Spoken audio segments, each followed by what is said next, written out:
de nouveau le ministre de la Santé, Monsieur Garnier, qui va nous parler du passeport vaccinal. Bonjour Monsieur le ministre. Bonjour. Donc vous allez mettre en place un passeport vaccinal et forcer tous les Français à se faire vacciner.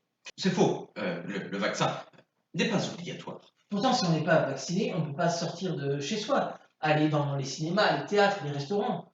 Excusez-moi, mais ça revient un peu au même, on force un peu les Français.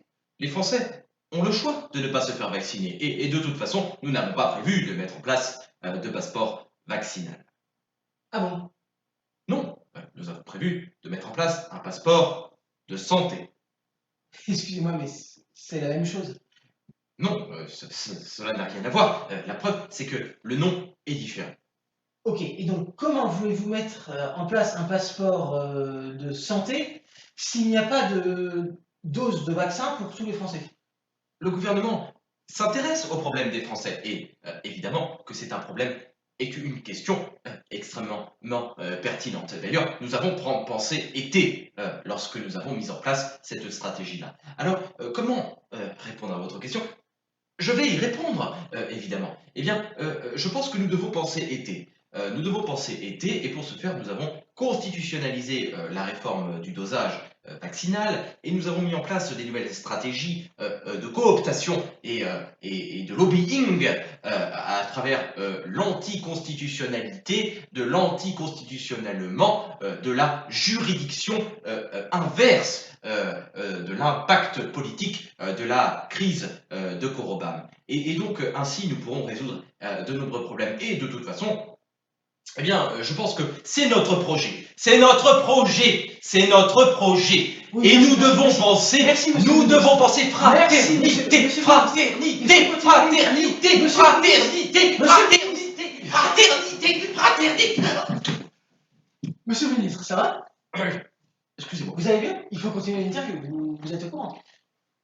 je me suis laissé emporter. Oui, c'est ce que nous avons tous constaté, malheureusement. Évoquons un autre sujet, parlons d'autre chose. Que pensez-vous de ces députés qui ont augmenté leur salaire pendant la crise? C'est une bonne chose. C'est une bonne chose. C'est nécessaire. L'épidémie de Korobam a augmenté les frais postaux, et puis, évidemment, a augmenté le télétravail. Les députés, aujourd'hui, ont beaucoup plus de télétravail. Et donc, ils envoient plus de lettres, ils utilisent plus de timbres postaux, et les députés ont besoin de cette indemnité, de cette augmentation d'indemnité pour pouvoir payer les timbres postaux. Oui, c'est vrai que les députés n'ont pas assez d'argent. Ils n'auraient pas pu payer 2-3 timbres de plus. C'est tout à fait exact. Comme vous le savez, les députés, comme tout politique d'ailleurs, fait ce métier par passion et pour l'intérêt général. Je pense que nous sommes des hommes et une profession particulièrement intègre. Une profession qui ne s'intéresse pas à l'argent.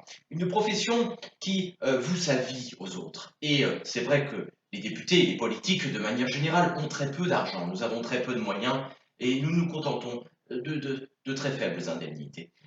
Mais cela nous suffit, puisque nous, ce qui nous intéresse, c'est le bien commun, le bien général. Nous voulons le bien de tous.